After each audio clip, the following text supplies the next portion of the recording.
Hey, what's going on, guys? Today I just got this truck towed into me. It's a 2015 Dodge Ram, and as you can see, with all the snow on it, looks like last night this guy had a problem with no power and key stuck in the ignition. Looks like this is a somewhat of a common problem that a lot of Dodge Ram owners are facing right now. So if you're stuck in this stipulation at this moment, or your car's in the driveway somewhere and you can't get the key out and you got no power, I'm going to show you what you need to do in order to get this truck back on the road. So first thing I'm going to do is I'm going to hop in the truck and just show you exactly what's going on with this.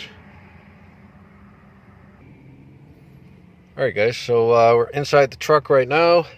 As you can see, the key is right there. It's stuck in the ignition. We can turn it forward and even try to start the truck, but because we got no power, obviously the truck's not going to start. But if you try to take the key out, it just won't release because it's not going all the way into the off position there. So if you have this issue, first thing we need to correct is why we have no power. Is the battery dead? Well, obviously, but why is the battery dead? So first things first, let's get power to this and then see what's going on afterwards. Maybe the gear selector is not in park completely. Maybe it's just because the car has no power that you can't take the key out, which is kind of ridiculous if you ask me. So I'm gonna grab my booster pack, hook it up to the battery and see if we have power there, and see what happens right after that.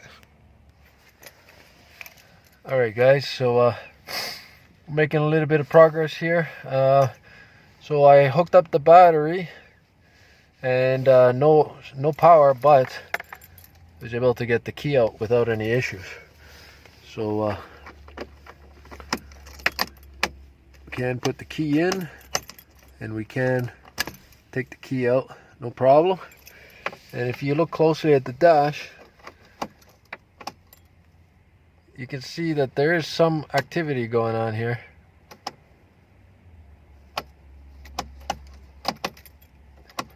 So next thing we're gonna do, I'm gonna take this battery out and just fully charge it and put it back in the vehicle, and also clean out the terminals. I found the issue, but I'm not gonna show you outside because we're still outside here, and I'd rather bring it in the shop and try to get better footage there. But yeah, so at least we got the key out. That's good. Alright guys, so we finally got the truck inside, and as you can see, we're a little bit cramped for space here today. Got a bunch of cars outside. Alright, so just give you an update here of what I did. First of all, I got the battery out and I tried to charge it, and it just wasn't holding charge. So we went ahead and cleaned out all the terminals, and first thing we did was replace the battery with a new fresh clean battery. As you can see there, terminals cleaned out. Looks like there was a new negative terminal on here at one point. Somebody replaced that. The other things we did while we had the battery out of the vehicle is just went ahead and just started cleaning a bunch of stuff here. We saw a lot of corrosion on the contact points here, and yeah, so just made sure that we got a good connection and a clean connection. And right after that, the first thing I did was I started checking for power and ground, making sure that there was no obvious broken wires or anything like that. This is checking all the fuses, and again, because we have a no power situation, a lot of these fuses will not be working because they're not hot at all times, meaning they're not engaged at all time. So a lot of these, you need power before you can power it up. So don't let that give you like a false negative, I guess. Yeah,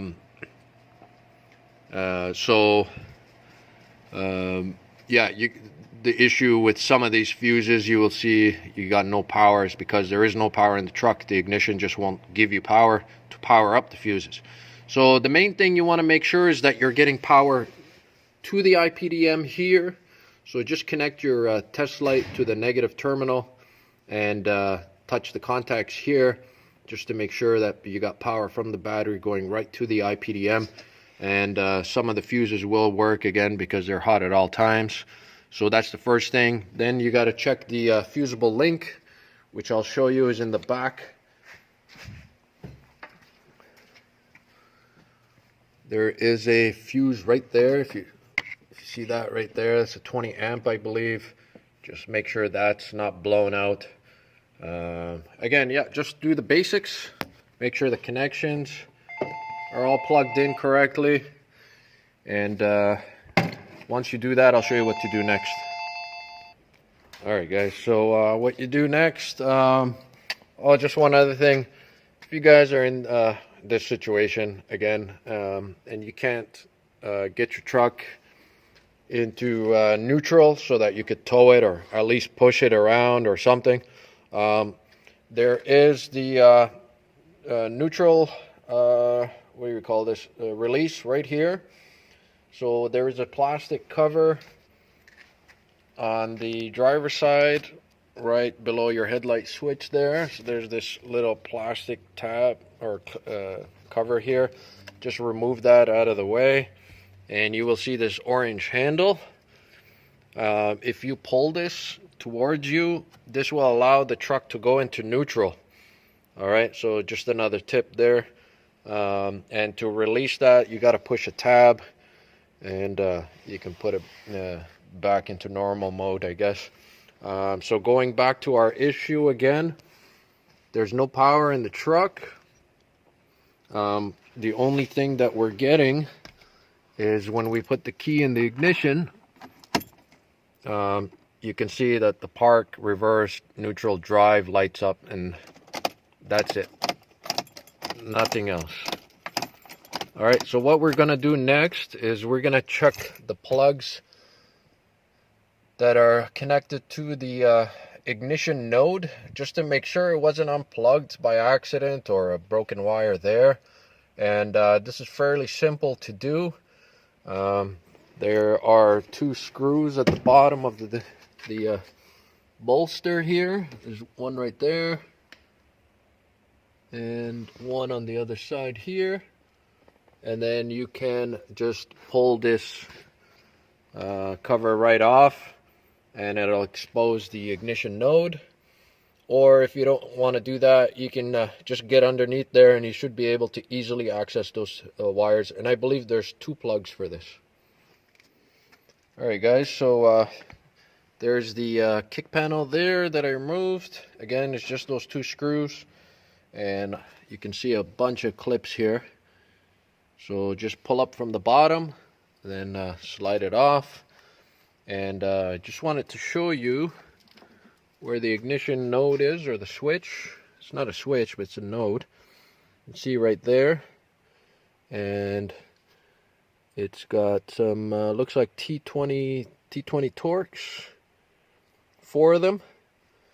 And if you don't remove the kick panel, there are the plugs there for it. So here's what I quickly saw as soon as I removed this. The wire here was jammed up against this, and you can see the tear in the tape here. So I'm gonna quickly take this apart and just see if we have a broken wire or some wires rubbing together, because this could definitely give us our problem.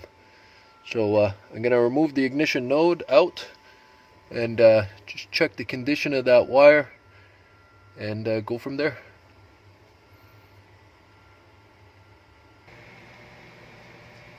Alright guys, so I got the ignition switch released, and those screws are T20s. They are T20s. And immediately, here's the switch, or the node. Here it is. Right away, if you notice, there is something very strange about this.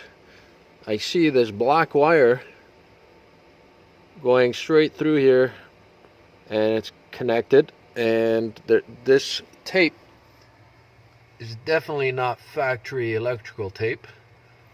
And that explains why this part of the tape was looking like that, because it looks like somebody was here at one point and tapped one of the wires and has ran it right through.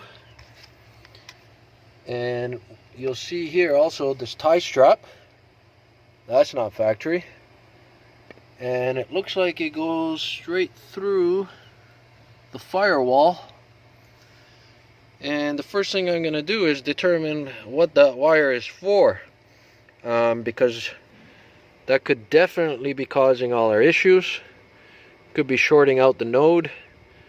So we're going to have to find out what that wire is for, and where it's connected. Is it connected to ground or power, or what they're doing here? It looks like they may have been looking for a power source. So we'll start there.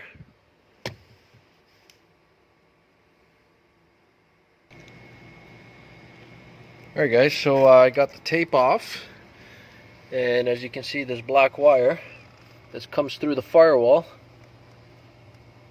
I highly doubt this is factory, but I gotta check the wiring schematics to see what's going on here. But at one point, somebody tapped into the power, as you can see there, and this wire goes through the firewall and right to the positive terminal. So I'm gonna look up on my schematics there to see if this is factory. I highly doubt it, because that tie strap there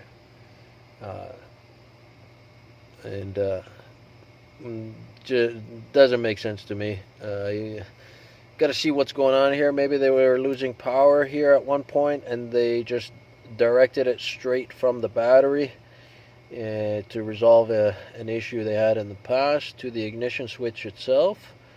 So yeah, let's try to figure out what's going on here.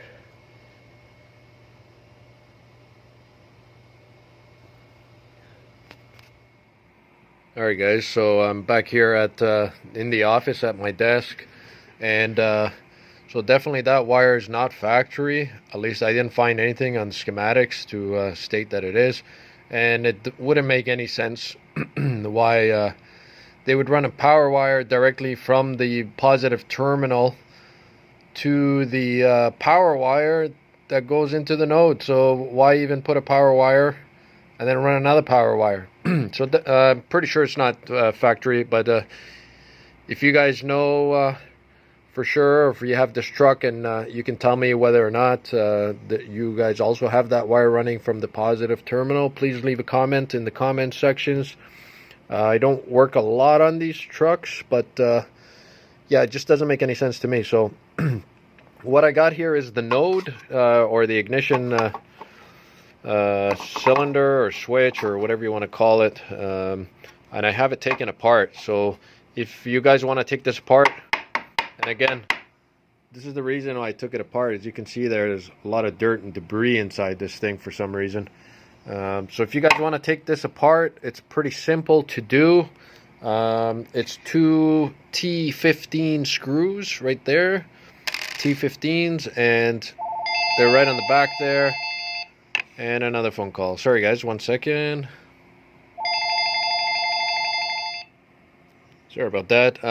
Yeah, so getting back to the video here, even it's 2.5 hours after closing, people are still calling me, which is great, you know, no complaints there. But anyways, so two T15 screws to remove from the back there, and then you will notice that there's a couple of tabs. 2 tabs there, 1 tab there, 2 tabs there, and another one here. So once you unlock those tabs, this cover will come right off, and you will see this. This is the unit itself. There's a connector for the plug right there, and there's a circuit board. And again, as I mentioned, already a lot of dust and dirt and debris that's coming out of this thing. So I called the dealer to get the part for this. They quoted me just under $200 for this, Canadian, and which is like 20 bucks American. But the problem was they can't bring it in for several days, and I don't really want to wait that long. So I thought maybe I can take this apart, just see what's going on here, and see if, you know, it's something stupid like a broken solder, broken wire, or just dirt. You know, sometimes can cause electrical problems. If there's any corrosion in here, which there shouldn't be because it's inside the vehicle. But yeah, I just wanted to show you guys also what it looks like and what I'm dealing with. And we got buddy over here, Max, wanting attention. Right, buddy? It's never enough, is it? Just got to make a video, okay? Hang tight for a minute. So I'm going to attempt to fix this. I don't know if I'm going to be able to or not. So what I'm going to do is I'm going to take some electrical cleaner and just clean the crap out of this. And just see if there's any issues with contact points, or maybe there's a little bit too much debris like that that's obstructing the contact points. I fixed many electrical stuff just by doing that.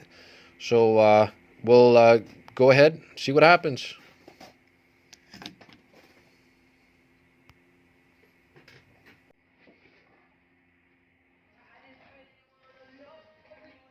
Good news, guys. So I sorted it out. Look at that. Dashboard's on. Stereo's working. Not my favorite song, but it's working. So I'm going to show you guys exactly what happened here. I went ahead, you see here. Hang on, let me turn down this music. Hang on.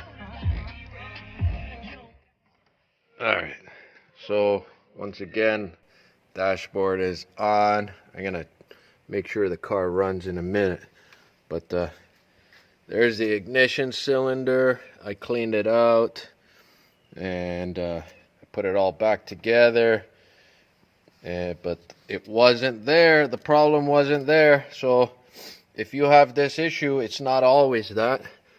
I'm going to show you exactly what the problem was. And when I first saw it, it looked suspect to me, but there was no way, you know. But at the end, that's exactly what it was. So always go with your gut, and I'll show you what it was. So when I took this panel down, the first thing I noticed is I don't know why Dodge is putting these things here, but you can see that big white plug there, and then the one on top of it. That big white plug was not, it's just sitting just how it was. Looked like somebody kicked that off or removed it at one point in time and just did not put it back into place properly. So that plug is right here by the e-brake. So it's right where your foot rests when you're driving.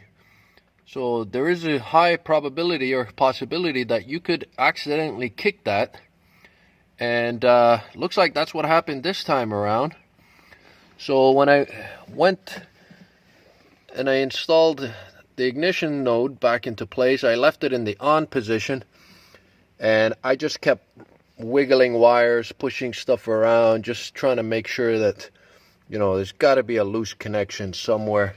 And what do you know? As soon as I touch this, somehow, for some reason, it was unplugged, but looked like it was still plugged in. So as soon as I moved it around, I got some reaction from the dash, and then I clipped it and pushed it back together, and dash lit up. So guys, important lesson here. If you see something out of place, just doesn't look right, go to that first. I saw that like that. I was like, there's no way that's unplugged. It looked like it was plugged in correctly just out of the clips there.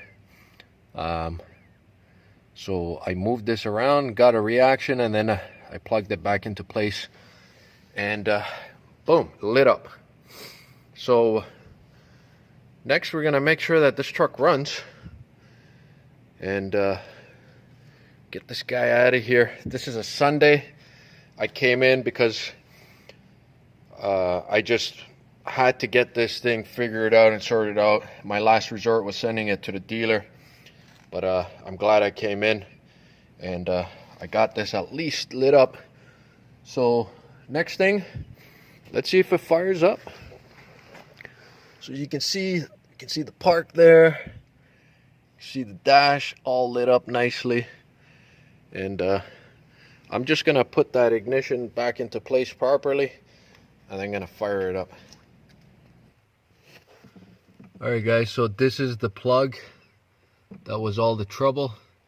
As you can see, when it's sitting in its position here, I can see exactly how this could come disconnected.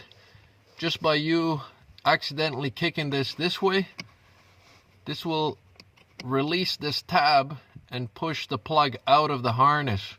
Crazy. Had they put this up top here, the possibility of that would have been less. But as you can see, you can easily kick that, and this will unlock the main plug there and just push it far out, just enough to make no contact. So just be aware of that if you have the similar situation, or if it's an intermittent issue where sometimes you're having the problem. I would definitely go to this plug first. Just make sure it's locked into place. And I'm just putting everything back together now, and I'm gonna make sure that this truck runs.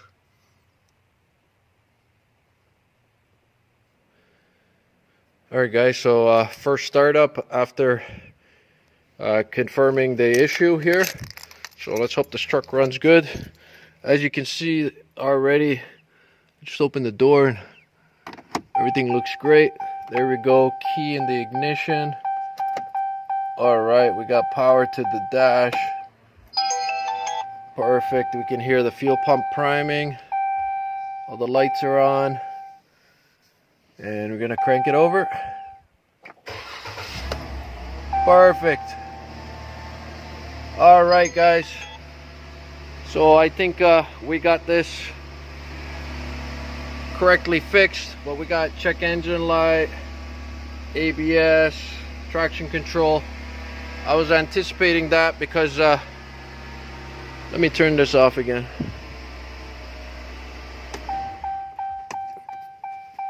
One thing I want to make a note of here, that engine light, traction light, those things for sure I was expecting those, because when I got this truck towed in, believe it or not, the tow truck driver did not have this on a flatbed and did not use dollies. So what he did is he picked it up from the back wheels and towed this thing with the front wheels on the ground, even though it's a four-wheel drive. When I went out to ask him about it, I said, do you know this truck is a four-wheel drive? This should have been on dollies. His response was, believe it or not, don't worry about it. And I said, all right. Good thing is we got him on camera. So I'm going to show that footage to the owner of this truck. They were the ones to call that company. I was not involved with the towing situation here. So if you have a four-wheel drive truck, you got to make sure it's all four wheels are off the ground. I already knew, because I've seen these kind of situations before. Definitely going to cause a lot of codes. So I'm going to see first if I can help clear those codes and get rid of them. That way we don't make a big deal out of it, and everyone can just go on their way. But if this guy has to go to the dealer, which I'm kind of sure about that, I'm gonna see first if my scanner, which I recently updated to 2020, so hopefully I can help him. If not, then this still has to go to the dealer for those lights that were on the dash. But I'm gonna check it out anyways and see what happens. So that's the next issue we're gonna deal with. Alright guys, so this is the point where we're trying to determine what's going on. So there's the truck right there. As you can see, it's 4-wheel drive. We're gonna see what these lights are all about.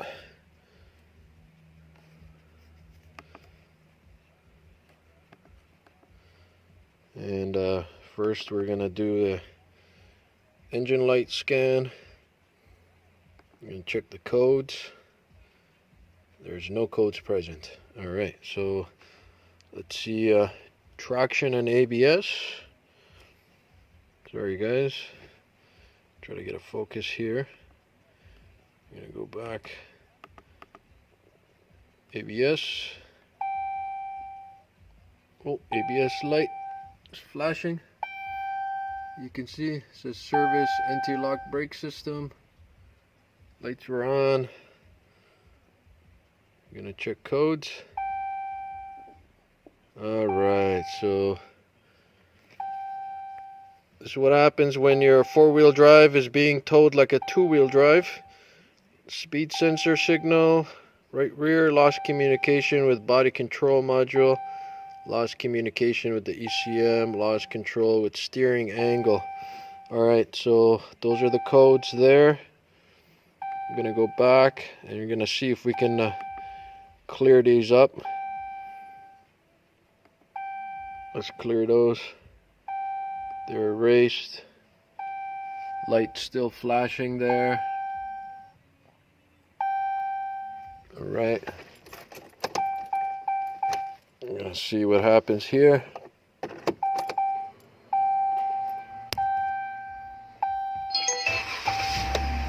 Boom. Alright, at least we got those codes out. Still have a check engine light though. So let's see what that is.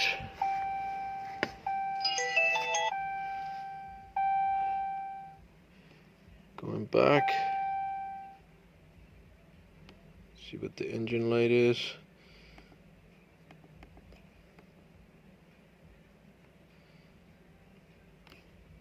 Let's see if there's any codes here. It told us no codes earlier. No codes present. Alright, so I'm going to do a quick system scan, a full scan on the ECM, and my camera battery here is about to die out, so I'm just going to show you once the scan is completely done. Alright guys, so we're about 80% done there, so I'm just going to show you some of the codes that's stored in here. I'm pretty sure that a lot of them is related to the plug being disconnected there. So these are the transmission codes. I'm still getting intermittent flashing of the ABS. I just hope for this guy that we can help him out. So we'll see what happens in a second. There's a lot of code stored in this. There's a lot of body control module stuff.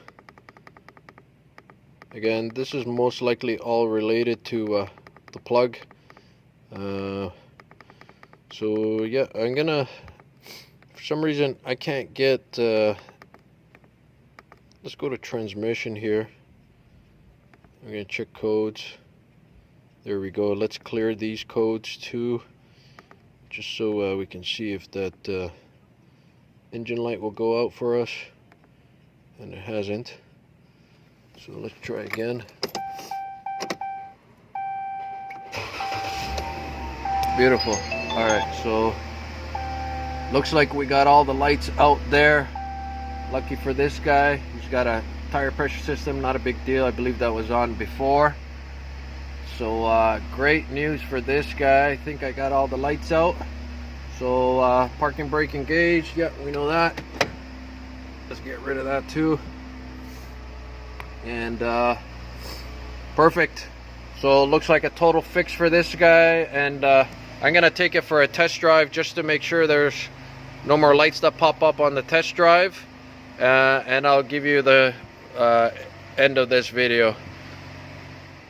Alright guys, so I just went for a quick drive just around the block, and no lights came on except for a gas light. You can see, made a quick U-turn to come back because I don't want to get stuck out there.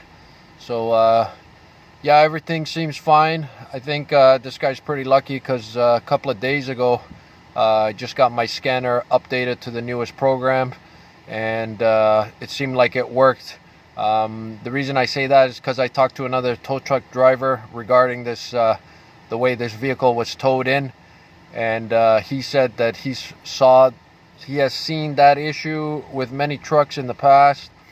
Usually Fords and GMs is not an issue, but he mentioned definitely that he had a lot of Chryslers that were, or the Rams that were towed in like that, and they were not able to get rid of those ABS lights, and they eventually had to take him into the dealer. So it looks like the new software on the scanner worked out great. So no dealer visit for this guy. Lucky for everybody. The last thing remaining on this, I just called him to notify him that the fix is good. He wants me to change the oil. So yeah, I'm just gonna change the oil for him and get him out of here for the weekend. Again, this is Sunday for me, a day off usually, but I really had to figure out what the problem was with this thing because it was bothering me a little bit, and good thing I came in, found the issue, and got it resolved. So thanks a lot for watching, guys. Your support is greatly appreciated, and if you can, and if you enjoyed this video, please don't forget to like, share, and subscribe so I can continue making great videos just like this. Thank you and have a great day.